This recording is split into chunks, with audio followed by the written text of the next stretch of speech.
બાળમિત્રો, સત્સંગ દીક્ષા અધ્યયનના ક્લાસમાં આપ સર્વેનું સ્વાગત છે. આ ક્લાસમાં આપણે શ્લોક નંબર 63 અને શ્લોક નંબર 64નો અભ્યાસ કરીશું. સૌપ્રથમ 63માં શ્લોકની પહેલી કડીનું હું અહીંથી ગાન કરીશ, તેને બરાબર ધ્યાનથી સાંભળજો. આહ્વાન શ્લોકમુચ્ચાર્ય હરિમ ચ ગુરુમાહ્વયેત. ફરીવાર, આહ્વાન શ્લોકમુચ્ચાર્ય હરિમ ચ ગુરુમાહ્વયેત. આ શ્લોકની કડીને છૂટા છૂટા શબ્દોથી જાણીએ. આહ્વાન શ્લોકમુચ્ચાર્ય હરિમ ચ ગુરુમાહ્વયેત. પહેલો શબ્દ છે આહ્વાન શ્લોકમુચ્ચાર્ય. એમાં ત્રણ છૂટા છૂટા શબ્દો છે: આહ્વાન, શ્લોકમ, ઉચ્ચાર્ય. એટલે કે આહ્વાન શ્લોક બોલીને. છેલ્લો શબ્દ છે ગુરુમ આહ્વયેત. બે શબ્દ છે ગુરુમ ચ આહ્વયેત, એટલે કે ગુરુઓનું આહ્વાન કરવું. તો બાળમિત્રો, આખી કડીને આપણે બે વાર સમૂહમાં ગાઈએ. આહ્વાન શ્લોકમુચ્ચાર્ય હરિમ ચ ગુરુમાહ્વયેત. ફરીવાર, આહ્વાન શ્લોકમુચ્ચાર્ય હરિમ ચ ગુરુમાહ્વયેત. હવે આ શ્લોકની બીજી કડીનું હું અહીંથી ગાન કરીશ, તેને બરાબર ધ્યાનથી સાંભળજો. હસ્તૌ બદ્ધ્વા નમસ્કારમ કુર્યાદ્ધિદાસ ભાવતઃ. ફરીવાર, હસ્તૌ બદ્ધ્વા નમસ્કારમ કુર્યાદ્ધિદાસ ભાવતઃ.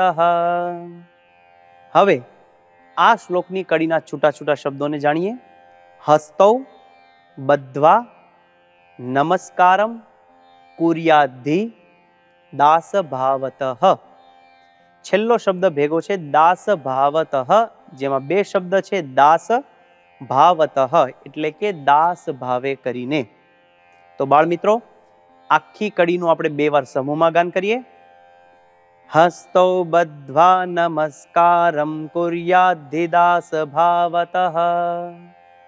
ફરીવાર, હસ્તૌ બદ્ધ્વા નમસ્કારમ કુર્યાદ્ધિદાસ ભાવતઃ. હવે આખા શ્લોકનું સમૂહમાં બે વાર ગાન કરીએ. આહ્વાન શ્લોકમુચ્ચાર્ય હરિમ ચ ગુરુમાહ્વયેત. હસ્તૌ બદ્ધ્વા નમસ્કારમ કુર્યાદ્ધિદાસ ભાવતઃ. ફરીવાર, આહ્વાન શ્લોકમુચ્ચાર્ય હરિમ ચ ગુરુમાહ્વયેત. હસ્તૌ બદ્ધ્વા નમસ્કારમ કુર્યાદ્ધિદાસ ભાવતઃ. આ શ્લોકનો ગુજરાતી અર્થ આ પ્રમાણે છે: ત્યારબાદ આહ્વાન શ્લોક બોલીને મહારાજ તથા ગુરુઓનું આહ્વાન કરવું, બે હાથ જોડી દાસ ભાવે નમસ્કાર કરવા. તો બાળમિત્રો, શ્લોક નંબર 63નું આ પ્રમાણે ગાન કરવાનું છે અને મુખપાઠ કરવાનું છે. શ્લોક નંબર 64 અને 65, આ બંને શ્લોકો એ આપણી પૂજામાં આપણે ઠાકોરજીને પધરાવવા માટેનો આહ્વાન મંત્ર છે. તો આખો શ્લોક કહેતા કે શ્લોક નંબર 64 અને શ્લોક નંબર 65, એની 4 કડીઓને આપણે સાથે જ જોઈએ છીએ. તો બાળમિત્રો, સૌ પ્રથમ હું 64માં શ્લોકની પહેલી કડીનું અહીંથી ગાન કરીશ, તેને બરાબર તમે ધ્યાનથી સાંભળજો. આ શ્લોક આ પ્રમાણે બોલવાનો છે. તેનો સંસ્કૃત શબ્દ છે, તેને આપણે આ રીતે બોલીશું: આહ્વાન મંત્રશ્ચૈવં વિદઃ. ફરીવાર, આહ્વાન મંત્રશ્ચૈવં વિદઃ. હવે પહેલી કડીનું અહીંથી ગાન કરીશ, તેને બરાબર ધ્યાનથી સાંભળજો. ઉત્તિષ્ઠ સહજાનંદ શ્રી હરે પુરુષોત્તમ. ફરીવાર, ઉત્તિષ્ઠ સહજાનંદ શ્રી હરે પુરુષોત્તમ. આ શ્લોકની કડીના છૂટા છૂટા શબ્દો સમજીએ. ઉત્તિષ્ઠ સહજાનંદ શ્રી હરે પુરુષોત્તમ. બધા જ શબ્દો સરળતાથી સમજાય તેવા છે. આખી કડીનું બે વાર ગાન કરીએ. ઉત્તિષ્ઠ સહજાનંદ શ્રી હરે પુરુષોત્તમ. ફરીવાર, उत्तिष्ठ सहजानंद श्री हरे પુરુષોત્તમ. હવે આ શ્લોકની બીજી કડીને સમજીએ. અહીંથી હું એનું ગાન કરીશ. ગુણાતીતાક્ષર બ્રહ્મન્નુત્તિષ્ઠ કૃપયા ગુરો. ફરીવાર. ગુણાતીતાક્ષર બ્રહ્મન્નુત્તિષ્ઠ કૃપયા ગુરો. આ કડીના છૂટા છૂટા શબ્દો જોઈએ. ગુણાતીતાક્ષર બ્રહ્મન્નુત્તિષ્ઠ. આમાં બે શબ્દ છે, બ્રહ્મન અને ઉત્તિષ્ઠ. બ્રહ્મન કહેતા અક્ષર બ્રહ્મ. બ્રહ્મન ઉત્તિષ્ઠ કૃપયા ગુરો. આખી કડી સમજાય તેવી છે. ફરી બે વાર તેનું ગાન કરીએ, સમૂહમાં ગાઈએ. ગુણાતીતાક્ષર બ્રહ્મન્નુત્તિષ્ઠ કૃપયા ગુરો. ફરીવાર. ગુણાતીતાક્ષર બ્રહ્મન્નુત્તિષ્ઠ કૃપયા ગુરો. હવે આખો શ્લોક આપણે સમૂહમાં બે વાર ગાઈએ. ઉત્તિષ્ઠ સહજાનંદ શ્રી હરે પુરુષોત્તમ. ગુણાતીતાક્ષર બ્રહ્મન્નુત્તિષ્ઠ કૃપયા ગુરો. ફરીવાર. ઉત્તિષ્ઠ સહજાનંદ શ્રી હરે પુરુષોત્તમ. ગુણાતીતાક્ષર બ્રહ્મન્નુત્તિષ્ઠ કૃપયા ગુરો.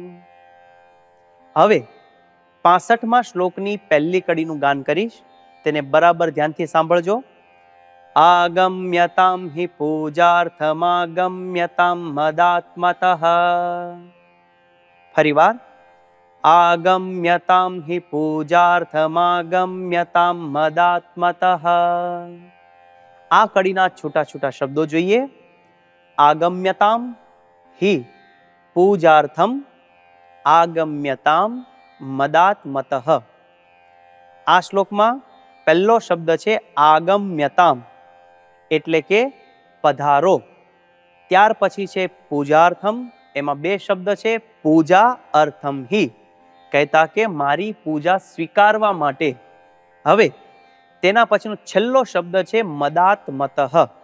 તેમાં બે શબ્દ છે, મદ આત્મતઃ, એટલે કે મારા આત્મામાંથી. તો આખી કડીને આપણે બે વાર સમૂહમાં ગાઈએ. આગમ્યતામ હિ પૂજાર્થમાગમ્યતામ મદાત્મતઃ. ફરીવાર. આગમ્યતામ હિ પૂજાર્થમાગમ્યતામ મદાત્મતઃ. હવે આ શ્લોકની છેલ્લી કડી, તેનું અહીંથી ગાન કરીશ. તેને બરાબર ધ્યાનથી સાંભળજો. સાન્નિધ્યાદ દર્શનાદ દિવ્યાત સૌભાગ્યમ વર્ધતે મમ. ફરીવાર. સાન્નિધ્યાદ દર્શનાદ દિવ્યાત સૌભાગ્યમ વર્ધતે મમ. આ કડીના છૂટા છૂટા શબ્દો જોઈએ. સાન્નિધ્યાદ દર્શનાદ દિવ્યાત સૌભાગ્યમ વર્ધતે મમ. બધા જ શબ્દો છૂટા છૂટા છે. આખી કડીનું બે વાર ગાન કરીએ. સાન્નિધ્યાદ દર્શનાદ દિવ્યાત સૌભાગ્યમ વર્ધતે મમ. ફરીવાર. સાન્નિધ્યાદ દર્શનાદ દિવ્યાત સૌભાગ્યમ વર્ધતે મમ. હવે બાળમિત્રો, આખા શ્લોકનું આપણે બે વખત સમૂહમાં ગાન કરીએ.